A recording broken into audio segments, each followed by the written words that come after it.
All right, today we are looking at this iPad case. This was made by KingBlanc and it is made out of a liquid silicone rubber. And so it kind of looks like leather, but it definitely feels like a rubber case.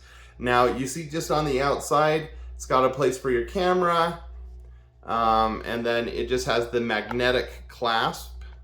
Notice just the stitching. It's really a beautiful case. It looks nice. Even the logo here looks really great.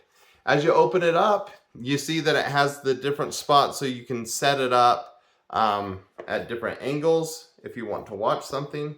So you can just line it up like that. And then as you look at the actual place to put the iPad, it does have a space in here for your stylus on the side, your iPad pencil. It does have a place here for your camera. So you've got your front and your rear cameras covered here. And then I also like this too, where it has the stylus. It also has a hole where you can set your stylus standing up. So kind of like an ink pen or something like that. So some really cool functionality. Of course, it's loose on the inside so that you can adjust it.